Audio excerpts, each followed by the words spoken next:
what are the security threats in a gas station business, and how to assess and manage risk in retail. That is what we will discuss today.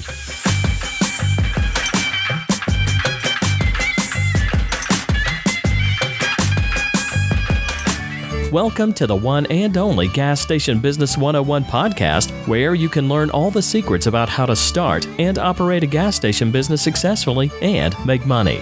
This podcast is brought to you by the good folks at CSB Academy Publishing Company.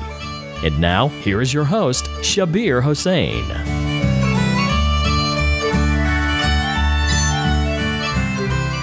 Welcome to Gas Station Business 101 podcast. I'm your host, Shabir Hossain, and this is episode number 32. In this episode, I will discuss all the security threats that we face as small business owners, especially in retail. Then I will discuss all the business legal liability and how we can manage and handle them properly. Now, most businesses, especially retail, come with a few security threats. Every business, in my opinion, regardless online or offline, most of the businesses have threats that are security related. It could be a home-based business. You still would have certain degree of risk and security threats. Now, for retail, I would agree that it's a little bit higher. The only reason it is higher for retail because you have food customers or customers that are coming in and out of your retail location. So there are more chances of something that can go wrong. But again, that's part of doing business. As I said, every business has its own sets of challenges that they all face and they manage and they handle and they go on doing their business. So before we start, I just wanted to make sure that if some of you are listening still haven't started with your own journey with retail business, don't let this episode discourage you where you would think twice. No, let this be the strength, because once you know what the threats are, you can manage them properly and you can be ahead of issues that may arise. So you can be proactive and not reactive. Most of the times in business, we suffer because we act more reactively, meaning once something goes wrong, we go try to fix that and make sure it doesn't happen again. But if you are smart and act proactively, most of the time you can handle and manage risk and threats before they arise, which is a better approach in my opinion. So this episode will be beneficial for you, and you may want to take a look at the show notes. This way you can assess any business situation that is ahead of you or may come ahead of you. And this way, as I said, you can act proactively instead of being reactive. Moving on, let's first look at some of the security threats that we face as small retail business owners. And some of these that I spoke earlier in different episodes, and I will try to point out which episodes I spoke of. Number one on that list is theft, stealing. Theft happens two ways in a business. One, external theft. Number two, internal theft. Now, reference back to episode number 12, where I spoke about how to manage and control theft. If you haven't listened to that episode, I highly recommend you do, because this way, if you're in retail business, you get to understand the threats of theft and how you can control and manage theft. And in that episode I mentioned, and I will like to mention that again, that in my opinion, in real life situation, you can never stop theft 100%. That would be a real ideal world situation. But in reality, it is best to manage and control theft.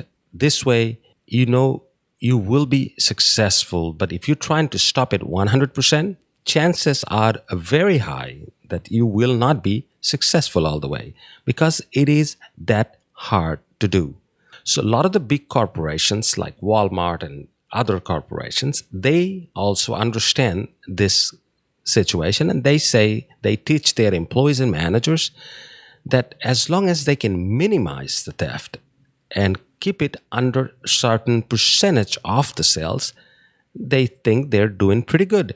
And also don't forget that if you know for a fact that you lost, let's say, $700 worth of merchandise in the various types of theft in a month, you know you can take a tax deduction at the end of the year for that. So it is a business expense in a way. In accounting, there are ways you can take theft as a business expense, because government knows, IRS knows, and the tax department, they all know that theft happens, and it will happen, and it costs business money.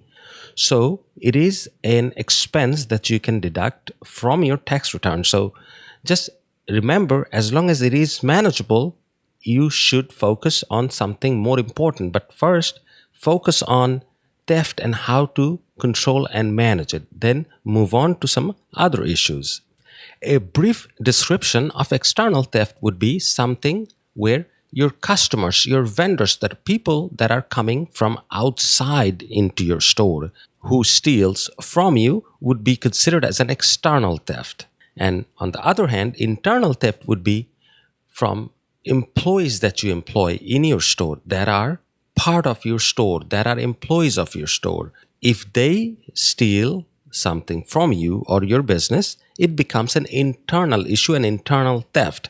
So as I said, if you listen to episode number 12, you will benefit from it, because I discuss in very much detail about all of these theft and how to control and manage that. Number 2 on that list is burglary. Now, if you are in retail of some sort of retail store, there are chances that you will be burglarized.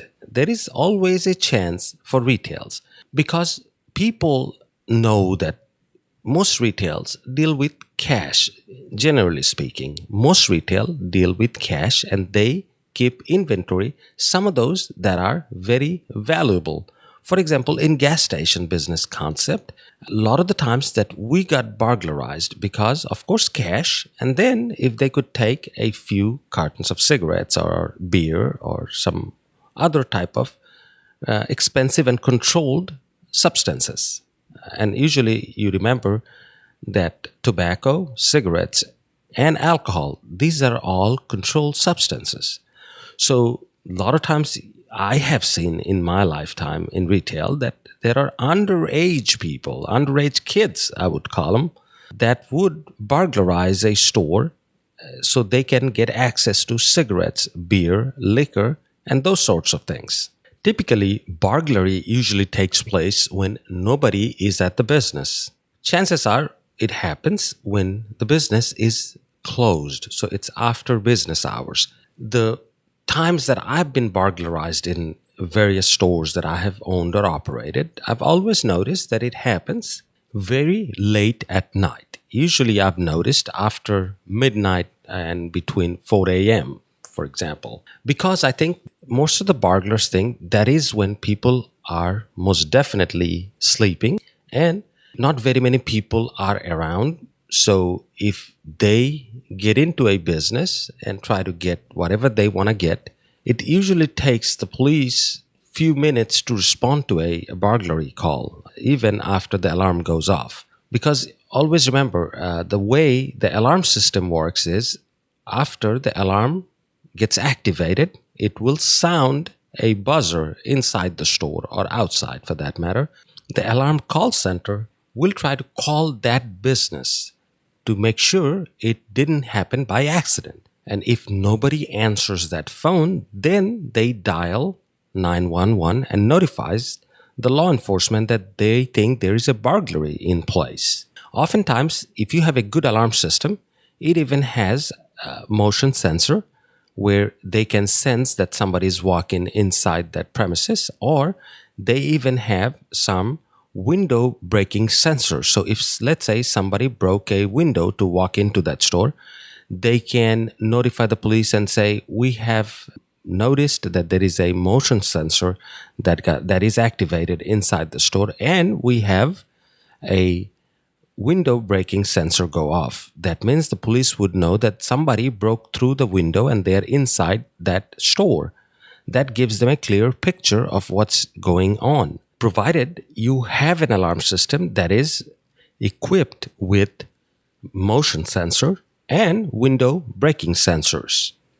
Now, let me tell you about few incidents where I was burglarized in a couple of the convenience store gas stations over the years, where they did not come through the windows, they did not break the glass, they did not come through the front door. Instead, they either came through the roof or the back wall. That is hard to do, but I have had this happen to me at least 3 different times, where they came through the back wall or the roof. See, the problem is with some of the commercial buildings, single-story commercial buildings, that they're metal structure, but this is not heavy steel metal. These are usually very thin tin, T-I-N, very thin tin type material, where they can put a crowbar and bend that tin and then get access to the store. And I have learned that the very hard way, that not all metal buildings are created equal. And similarly, they have done the same thing with the roof. They penetrated the roof while sitting on that roof, and the benefit that they get is once they are on the roof, nobody can see them. So they can work 3-4 hours and finally get an access through the roof and then jump to the store. Once they grab whatever they need to grab, either they can get a ladder inside the store and climb out, or they can then break a door or window and get out. So see, I have had all of these happen over the years. And a lot of the times the motion sensor picks up and alarm still goes off.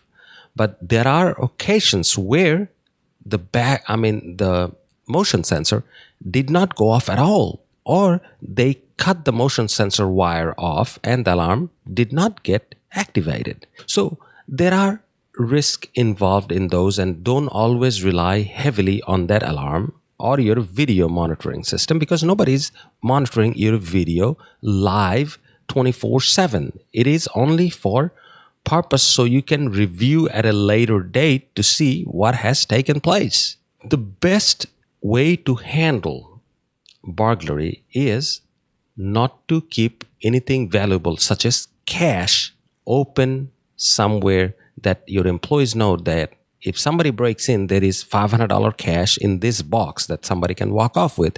They may talk to their friends without any bad intention, just in a gossip way. They can say, we keep $500, and once somebody hears, they tell somebody else, and then somebody else gets a bad idea at one night when they're in very much need of some cash, obviously for some bad reasons, and they will get that idea, hey, I can go to that store and I will get access to this $500.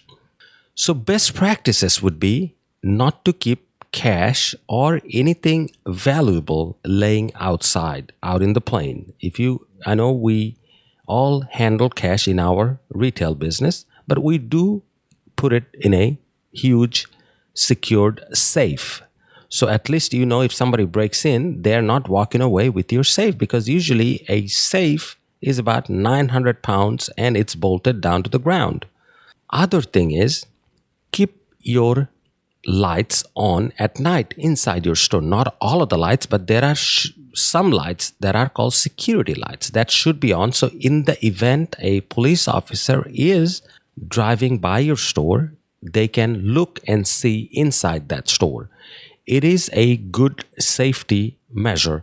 Not to mention, if the alarm goes off, those police officers will arrive. The first thing they want to see is they want to visualize the situation inside that store. And if it is completely dark, then they're at a greater risk. So you need to make sure you have enough lights that stays on inside that store.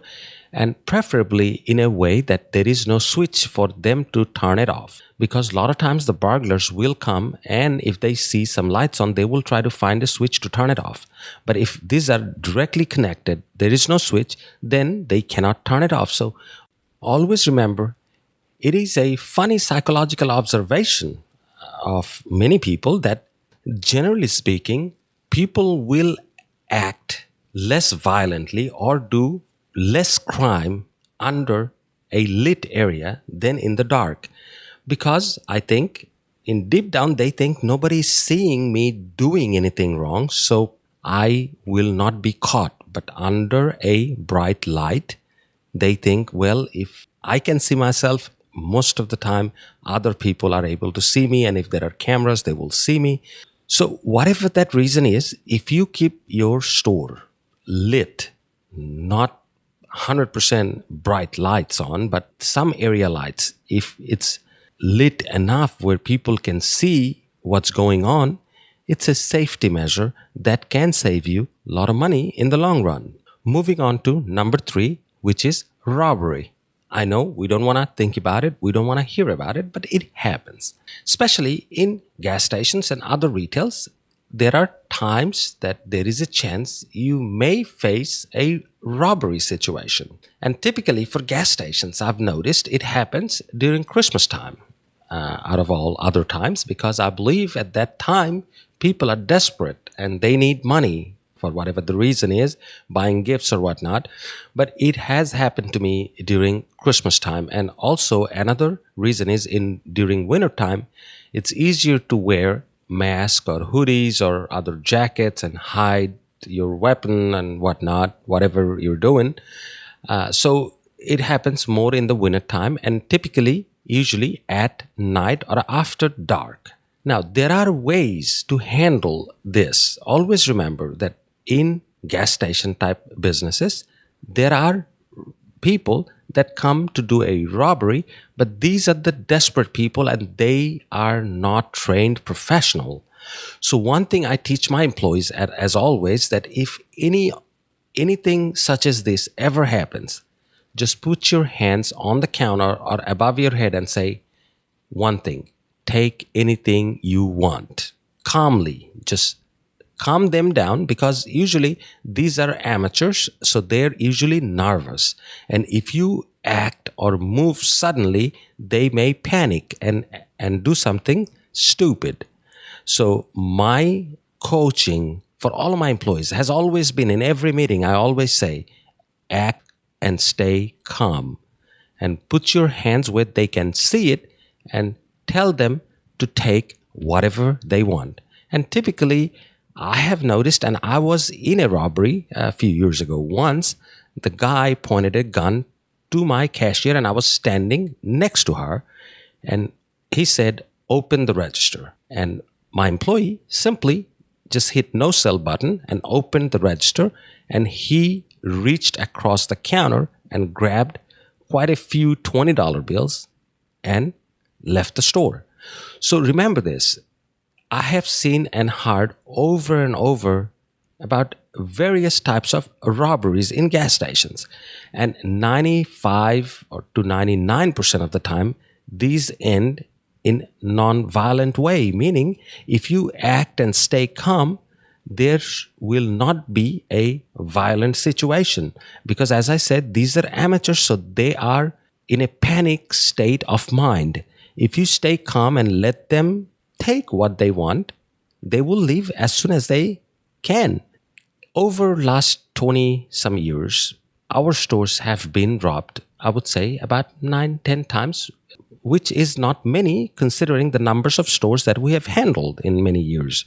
There are few reasons I believe that we get robbed less than a lot of other stores. And you will notice a lot of the company stores, like big chain stores, they don't usually get robbed as often, because they follow some safety procedures. And if you follow those basic safety procedures, you will not have to face this. One is, put a sign on the door that says, cashier cannot open the safe. Number 2, do not keep more than $100 in the register. Do not break a $100 bill after 6 p.m. or 7 p.m. Whenever it gets dark, I usually tell my cashier not to have more than $100 in the register altogether, regardless what happens. Every time you accumulate $100, put it in an envelope, drop it in the safe right away. This way, remember, a robber will not just randomly come and rob your store. They will come as a customer first. They will check things out in your store, where the cashier stands, how many people are usually in the store, where is the safe, how is the register set up, and when the cashier opens the register, let's say you're buying a pack of gum. So you give them $1 and she rings it up and opens the register. Usually, if somebody has bad intention, they will keep an eye on that register drawer to see if there are a lot of dollar bills that they can see, 20s, 10s, 100s, 50s. If they see only a few, they think, if I rob this place, I may only get $30, so it's not worth my time. So, and I'm sure you have noticed in a store where you've gone that when they open the register, there are bunch of 20s, bunch of 10s and 5s where they forgot to drop their money, so it's pretty much full. Those are the scenes that give bad people some bad ideas. So if you practice this sort of safety precaution measure, I'm sure you will not have to face this situation. Or at least you're reducing your chance of being exposed to that. Moving on to number 4, which is vandalism. I also call it random act of violence.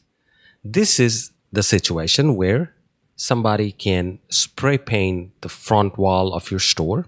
Somebody can throw a piece of rock, break the window of your store. Or similarly, I have had where somebody just by being angry at my cashier, hit their car to a pump.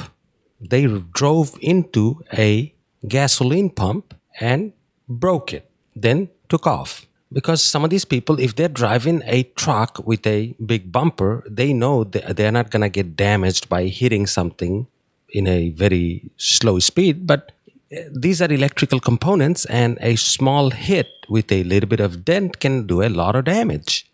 So these are random acts of violence. I have had many incidents where things of this nature has taken place. And I'm sure if you are in this business, I'm sure you have faced some of these at times. Or if you get into a business in the future, you may face some of these. But again, do not let this stop you from getting into a business, or do not let it bother you too much where you get very aggravated, because it's not worth your mental peace. But again, there are not very much that you can do other than keep a standard simple policy where I have noticed in incidents where if it is a relationship issue between your employee and their husband, boyfriend, or girlfriend, whatever the case may be, if they are fighting and he or she is leaving, she or he may do something. Again, it's at no control or no fault of your own. These things can happen. Or an angry customer for some reason can do a lot of these things.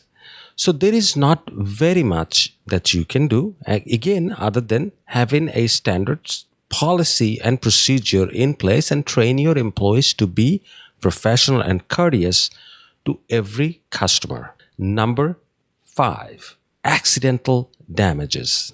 Happened recently at one of our store, and it was a big one. So I will just go ahead and tell you what happened. At the corner where the store is located, there was one car that was passing the traffic light, and the other car was coming on the opposite direction. And one was supposed to yield to make a left turn. The other one was going straight, but they collided. At one of the faults of one of the drivers, they collided, and one of those cars was hit so hard that it came into our parking lot and hit one of our brand new pumps and took it completely off the ground and moved it about 20 feet away from where it was. So there was quite a bit of damage. quite a bit, and it ended up costing exactly $52,000 to fix all of the damages that happened. Now, good thing is we did not have to pay for it. The insurance did, and that's why we have insurance. But before we finish this show, I will discuss a lot about insurance. A lot of these problems that we've been discussing, from theft to burglary to robbery, vandalism, damages, and all that, we will have to discuss the role of insurance in these cases. So I will discuss that at once after we discuss all the issues. So these are called accidental damages. At no fault of anybody, it can happen. It's accident. That's why they're called accident. So as long as you have insurance, you should just pray to God that nothing bad happens. But if it happens, well, you have insurance to fall back on. Just hope that it does not disrupt your business too badly. Number 6, and the last one in this list, is act of God. And you may wonder, what is act of God in this case? Well, weather, hurricanes, tornadoes, rain, all of these are act of God. And I was affected by hurricane. You know, we live in Alabama, and we have faced quite a few hurricanes over the years. Lastly, I'm sure some of you may remember a hurricane called Katrina. We have been impacted by that hurricane quite a bit. And some of the stores, we lost power, electricity, where we were out of power for a week. Some of the stores, the signs blew off. Some of the stores, the canopy got damaged. It's quite a bit of a laundry list of things that has happened to different stores and to different people that I know, that some of them totally lost their store even in that hurricane. So again, it's at no fault of your own. And these are the incidents that are beyond your control. You cannot take much of a safety measure from a hurricane other than blocking the windows, covering the windows, making sure there is no loose debris around your store that can fly and become a projectile and hit your windows. So those are the safety measures we all take. Anybody in hurricane or tornado prone areas already know the safety precautions that we all have to make. We have to board up our windows, and I'm sure some of you have seen that on TV.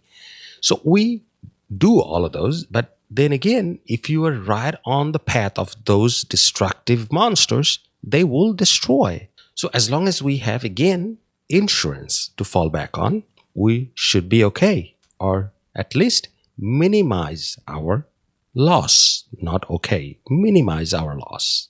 Now, before moving on to risk management, let's take a look and see how a good insurance can protect you against theft, burglary, robbery, vandalism, accidental damages, and act of God.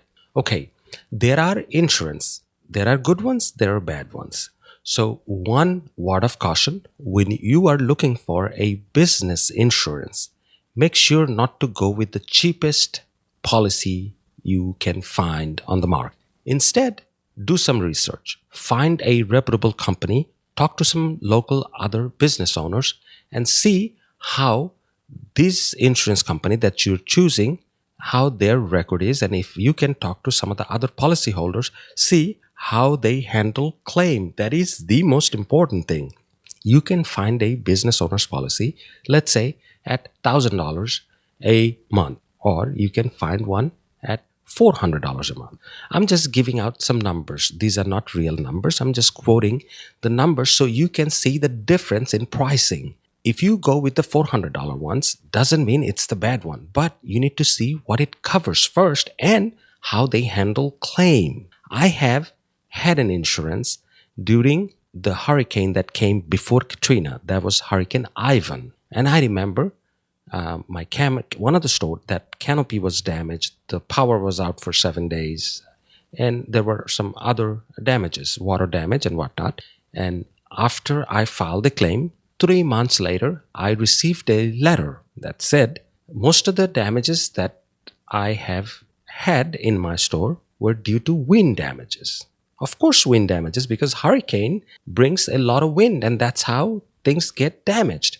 And they said they did not cover wind damages, even though in my policy it says hurricane damages, but they had a rider, a fine small print that says we do not cover wind damages. So they denied my claim. After that, I learned my lesson and I went with a very reputable company, even though my policy price did not go up other than by about 15%, which was negligible. And after the second hurricane, which was Katrina, I did not have any problem with any other claims. They repaired and they paid the bills and they fixed whatever needed to be fixed. So it is very important for you to find that right insurance. It is always a good idea to do some research, spend some time digging through their documents, their claims, and their online presence, find out what people are saying about them, find out if this insurance company specializes in business insurance. There is something called BOP, Business Owner's Policy. If possible, always go for this type of policy. With every company sells it, every insurance company has a policy called BOP, which is Business Owner's Policy, because you may pay a little bit higher, but this is the whole package. I have had this package for a while, and this package typically includes if your employee theft. Let's say your store manager takes off with your whole weekend's deposit of $20,000. What happens then? Under BOP, chances are, of course, you need to read your policy, but I know under my policy, it's covered. Of course, I have to pay my deductible, which is, I think, $5,000. So once I pay my deductible, everything else is covered. Let's say I lose my computer and all my data. It is covered. Let's say I get a water leak and a lot of things get damaged in the store. I have coverage for that. Let's say, God forbid, I get hit by the hurricane. I'm covered. And usually I'm covered with a replacement cost, not a depreciated cost. See, that is another thing you have to understand about insurance. They pay two different ways. But when you buy it, ask the agent how they pay it. And if you can choose, always go for replacement cost, not depreciated cost. For example, you bought a TV 3 years ago for $1,000. Your TV gets stolen 3 years down the road. If you have depreciated coverage insurance, 3 years later, when the insurance looks at that TV or the model number, they say, well, the TV was priced at $1,000 3 years ago, but that same TV right now is only $150 because price of technology goes down drastically. We all know that. So they will write you a check for $150. But if you had a policy that says replacement cost, they will find a compatible TV that is out in the market today, and they will pay you to buy that compatible TV. If there is no compatible TV, they will find something similar, but newer, of course. So see, that is the difference. I have had both and I've suffered. So I've learned some of these the hard way. And now I go for replacement value, even in my homeowner's insurance. So if you have a homeowner's insurance, make sure you have replacement value and not depreciated value. So this way you get covered for theft, for burglary, of course, provided that it exceeds your deductible. Then make sure it covers vandalism, accidental damages, act of God. Now let's move on to the second part where we talk about risk management. Now, what are the risk management in a business, especially in retail business like ours, gas station business? And over the years, I have experienced and seen that there are three mostly that we have to deal with in our business environment. Number one is lawsuit from employees. Yes, it is a possibility, and I have had that happen. So it can happen to anybody. And a lot of the big corporations, I'm sure that it happens to them every day, where, of course, some are truly legitimate lawsuits and there are some frivolous lawsuits. We all know and hear about them on the TV or read on them about them on the newspaper. But let's talk about our situation here. Lawsuit from employees can happen for 5 different reasons, as far as I've seen. And I'm sure there are more reasons that you can find, but so far I have seen 5, and I'll tell you about them. Number one, unlawful termination, meaning somebody fired their employee without proper procedure. Unlawful termination. So they go talk to a lawyer and somebody takes their case and files a lawsuit, says they were fired unlawfully. So they're claiming that you did not follow the Department of Labor's guideline when terminating an employee. And that can happen by mistake or by anger or by oversight. Whatever the case may be, there is a chance you can face a lawsuit for unlawful termination. Number two, bad hiring practice, where I have read and heard that lack of disclosure or work expectation explanation. I may have said too many words, but let me explain. When you hire somebody, you need to explain to them what is expected of them in that job. What is their job duties and responsibilities? Then you need to disclose to them what they need to be doing in that job, what is expected of them, and of course, what type of ability do they have to have in order for them to perform the duty that you're asking them to perform. To give you an example, there was this company, small company, that hired a lady. She was pregnant, but she was in a very early stage of pregnancy, and I'm not sure if she disclosed it. But at the same token, the hiring manager did not ask her about any of that situation, if she was pregnant or not. And obviously, I guess she did not know that she needed to ask that. And also, she forgot to mention that in that job, she needed to be lifting 50 pounds at times when the inventory was delivered. Some of the people, the workers, have to be able to lift at least 50 pounds, move from sales floor to the warehouse, or the warehouse part to the sales floor. Anyhow, long story short, this lady was told to move some of those things, and she said that she tried and then she fell sick. She went to the hospital. Next thing they knew was she filed a lawsuit saying that her pregnancy was at risk due to this situation. So if you analyze the situation, the manager most likely did not disclose what was expected of that worker to do at that job, and did not explain to her as far as what her job duties and responsibilities are. See, it's usually the liability stays more with the company and not with the individual. That manager did argue that the lady did not disclose to her that she was pregnant. But again, when things go to court, oftentimes what I have heard is the burden of proof is more on the company than on the individual. So take extra safety precaution, and as I said, try to disclose what is expected of that worker, and always pick the extreme scenario where that 50-pound situation, that it was the extreme that, hey, if you work here, you may have to lift up to 50 pounds at times. Not every day, not every hour, but at times you may have to do that. Do you have any limitation that I need to know of? If she would have asked that, this lady would have said, yes, I'm pregnant and whatnot. And she would have noted that and put that on the schedule that this lady cannot lift heavy objects. Plus, it is always a good idea to explain to every new hire what is expected of them, meaning their job duties and responsibilities. Everything from A to Z.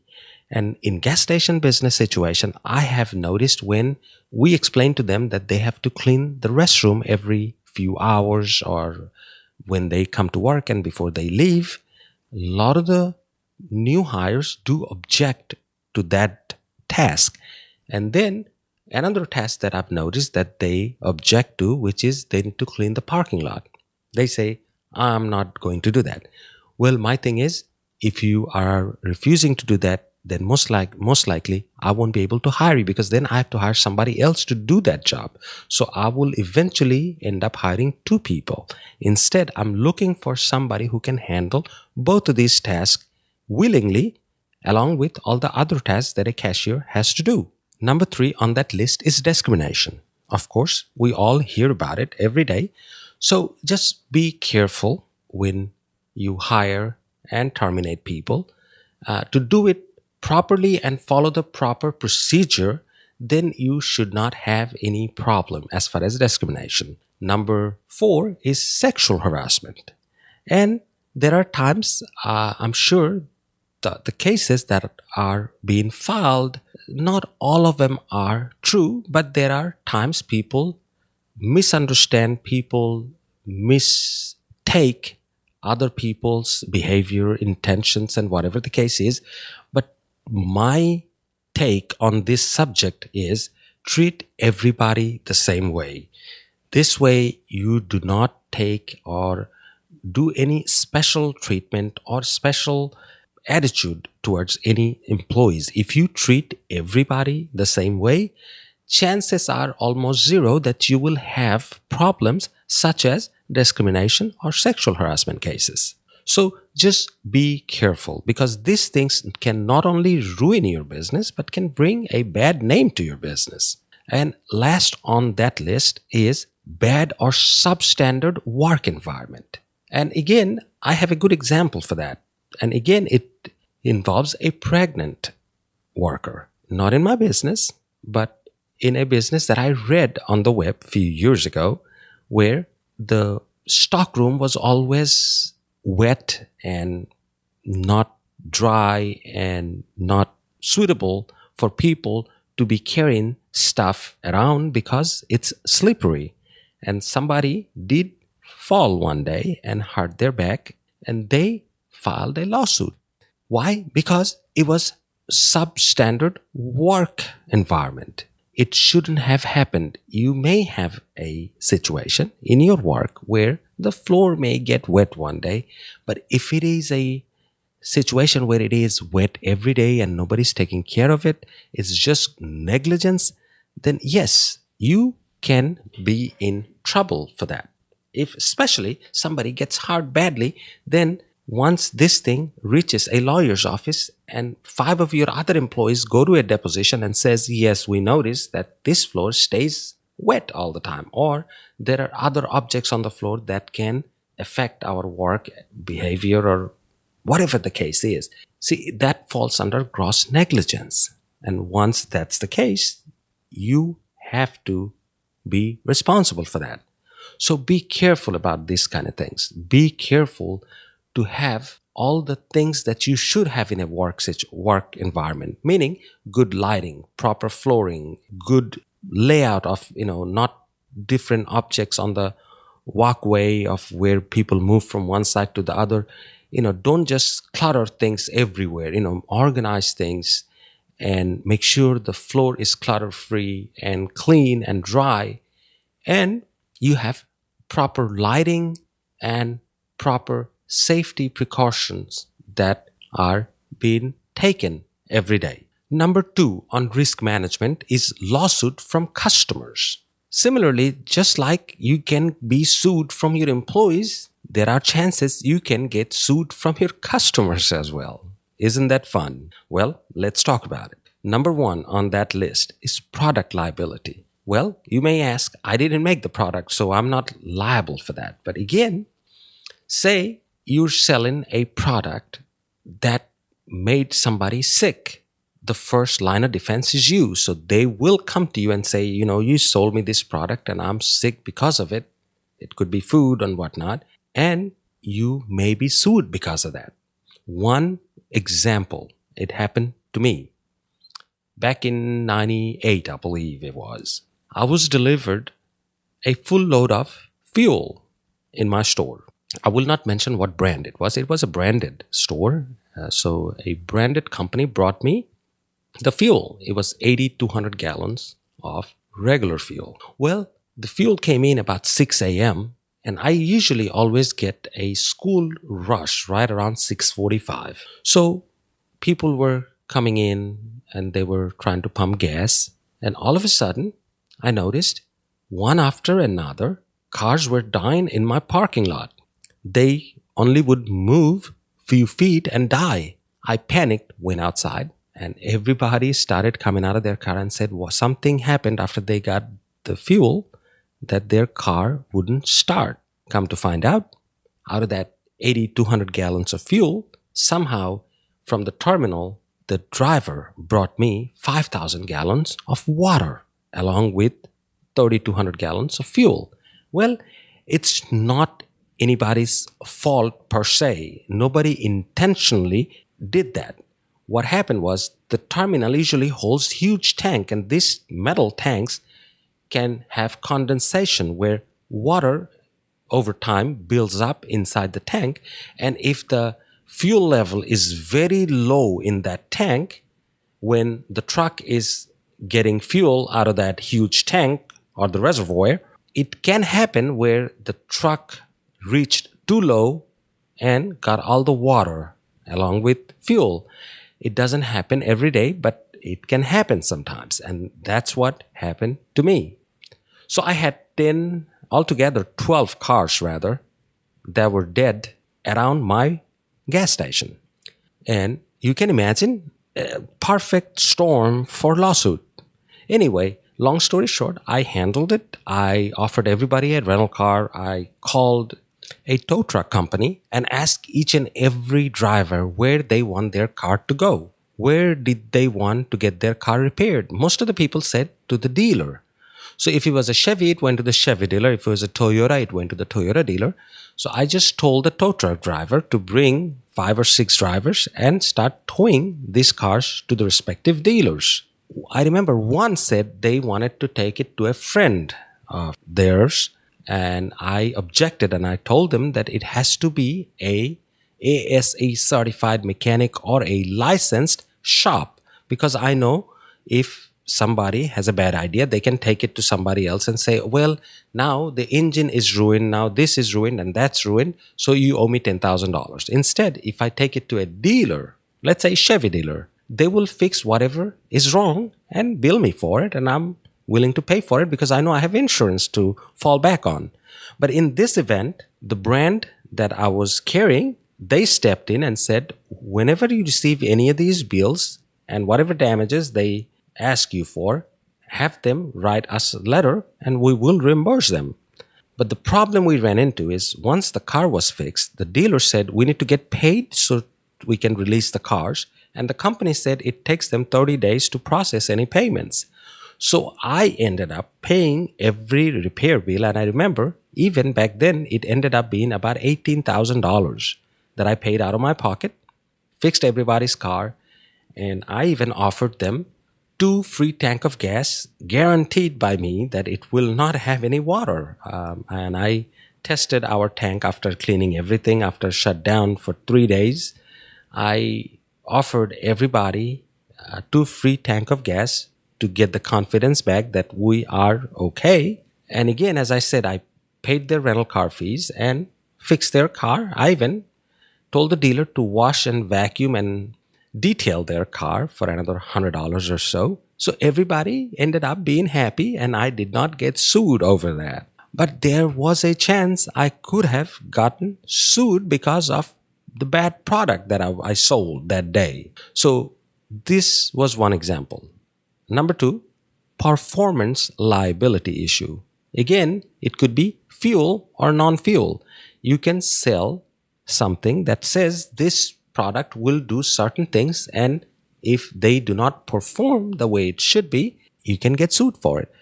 Chances are very little to none that may happen in a gas station business, but I wanted to discuss all the possibilities. It's not because of gas stations only.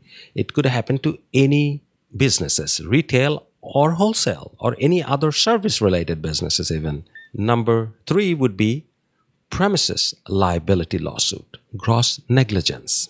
What is that? Well, somebody is walking into your store and somehow they trip, they slip and fall and break their back. Happened to me twice. And one time we had to settle one of these lawsuits because the floor was mopped and there was no wet floor sign right in front of the door. So we had to settle that lawsuit. And again, our insurance paid for it. But these are the things that you can manage and not have to worry about any lawsuit as long as you follow and your employees follow the safety precautionary measure. For example, as I said, we got caught in having a freshly mopped floor without a wet floor sign. And how did we find out? Because the person who fell, right away, she got up and took some pictures. And then she said she hurt her back and had us call the ambulance, and she went to the hospital. And she did not break her back, but she said it was a sprain that kept her from going to work for about 6 months. And I'm not sure how badly she was hurt, but it ended up being a settlement from us to her. See, these are the things, again, if you follow your safety procedure precisely, and if you mention this to your employees often, they will finally understand that these are the things has to be done, and there is no exception of rules when it comes to safety precaution. Number 5, failure to protect a liability suit. Failure to protect what? Well, failure to protect your customers and your employees. It has happened to a person I know. A person walked in to a convenience store. Then this person had a feud with somebody else weeks ago. Somehow that person happened to walk in and they got into a fight, and one of the person got injured. They were punched on the face, the blood was everywhere. Anyway, this ended up being a lawsuit. Why? Because one of the party claimed that this person needed protection and the store failed to protect her inside the business premises. So it ended up, as I said, being a lawsuit, but I am not sure what the outcome was. But you see, if two people get involved in a fighting or any type of things where there is no involvement of yours, you can still be responsible for it. So best thing I tell my employees is call the police, because if two people are fighting, I don't want my employees to go and inject themselves in between them and get hurt. I tell them to follow the procedure, call the police. Now, if we do whatever we're supposed to do, then we're not at wrongs because we did not start that fight. But if we fail to do whatever we're supposed to do, like in this case, we're supposed to call the police right away. And in that event, what I understood was police wasn't called, and that's why it ended up being a lawsuit. So remember, any time somebody can prove gross negligence, these are the two words, gross negligence, that's when it becomes a liability on your part. That's when it can become a lawsuit. But if there is no gross negligence, if you have taken all the safety measures, and let's say I had a wet floor sign on the floor and the lady still fell down, then I'm not 100% responsible. I have some civic duties to call ambulance, to get her up, to make sure she's doing well, and send her to the hospital for her treatment. Yes, those are my duties and job and responsibilities. But I'm not legally responsible for it because, as I said, there was no standing water on the floor. I have a wet floor sign, so everybody has to read sign and follow those safety measures. Anytime anybody can prove there is a gross negligence, that's when it becomes a liability on that business. Okay, last one, which is number 3, lawsuit from vendors. Yes, you can be sued by your vendors even. Number 1 on that list, breach of contract. A lot of the vendors have you sign a contract to perform in certain way, to sell their product in certain way, to display their product in certain way. Now, if you do not do that, they will send you notices. Then they will send you a legal notice. If you still do not follow, they may file a lawsuit against you for violation of contract, and they will show monetary loss. A lot of times, most of this lawsuit shows a monetary loss, meaning they will show that since you did not follow their contract, they lost money from that breach of contract. Well, these are hard to prove, but again, it can happen. Number 2 on that list, unfair competitor advantage. Let's say you have an agreement with a company, and then you have another mini agreement with another company that's a competitor of this company. Now, if for some reason your contract says you have to put their product up front and the competitors at the back, or whatever the case is, and you do the reverse, and you give their competitor the unfair advantage, quote unquote, then they can even file a lawsuit against you. So these are the things I remember. If you recall, I spoke about vendors' contract and how to negotiate in episode 22 or 24, I believe. Listen to that episode once again, because I have had a lot of problem negotiating with vendors, and a lot of these vendors can give you a 20-page legal document that you need to read very carefully before you sign, because some of these contracts can create a lot of headache for you in the long run. So I'm not saying by no means not to sign those contracts, but at least know what you're signing. Number 3, and the last one, is financial dispute. Let's say you may get into a financial dispute with your vendor. They may ask you to sell something at a certain price, and if you don't agree and you sell it for a higher price, they may say that they lost sale because you did not follow the guideline and get into a legal battle again. So, as I said, you can be sued from all different angles. Even if you don't own a business, if as a homeowner, you can be sued and your homeowner's insurance will kick in. So, just because you're in business doesn't mean everybody's looking to sue you, but it is a good idea to know and to take every possible safety precaution, so you're not exposing yourself to unnecessary headaches. Now, last but not the least is how, again, insurance handles these lawsuits. Remember, we spoke about business owner's policy. It usually covers a broad range of lawsuits against that business. But again, better to read than to be sorry. So again, just because it's a BOP, business owner's policy, doesn't mean it covers everything. So talk to your agent, read your policy, and if you do not have a business owner's policy, read the policy you have. Most policy have something called commercial liability, and under that commercial liability is where they cover lawsuit from customers, employees, vendors, and everything else, because it's a liability factor. And since your business is a commercial entity, all lawsuits are covered under commercial liability from your insurance. But again, as I said, review that policy, make sure that you read all the fine prints, and if you think you're not covered enough, talk to your agent to increase the coverage, and also you can add a few things to it. For example, if your insurance is only covered up to $1 million, you can buy a separate blanket policy that may go up to $5 million. So, and it may not cost you 3 times the more. It may just cost you a couple of $100 extra a year. So it is always a good idea to talk to your agent and shop around, but most importantly, buy from an insurance company that is specializes in business and commercial properties and have a good reputation and records for paying claims. Once again, we're pretty much at the last part of our show where I recommend a book. And today's book is called The Third Wave by Steve Case.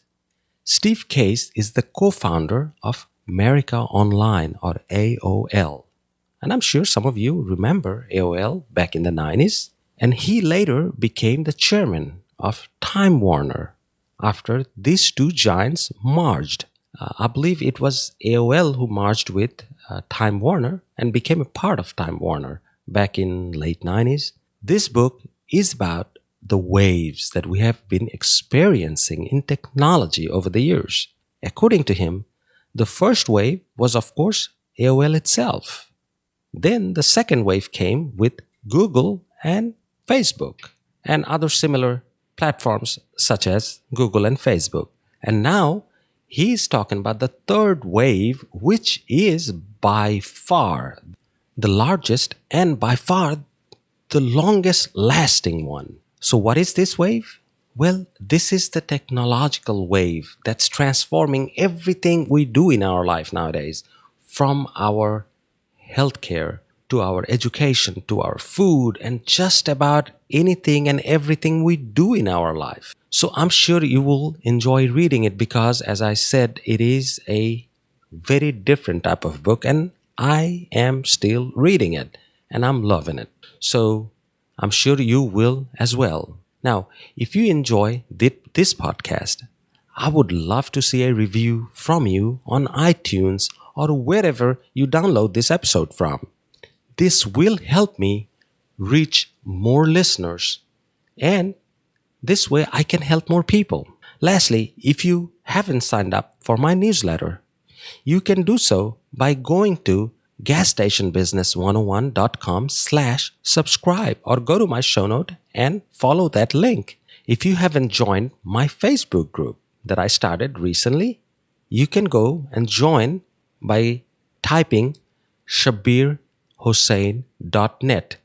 It is a domain that I have forwarded to my Facebook group, so I don't have to read a long name with a lot of these slash and slash. So I made it simple. It is shabirhossain.net. Or you can go to my show note and hit the link or click on that link and it will take you to my Facebook group. Thanks to all of you for joining me, and I appreciate you spending your valuable time listening to my show. If there is any question or any help I can do, please feel free to email me at shabir@gasstationbusiness101.com and I will do my best to answer you. Take good care of yourself. Until next time, I will talk to you soon. This has been the one and only Gas Station Business 101 podcast with your host, Shabir Hossain. This podcast was brought to you by CSB Academy Publishing Company. Be sure to join us next time as we share with you the secrets about how to start and operate a gas station business successfully and make money.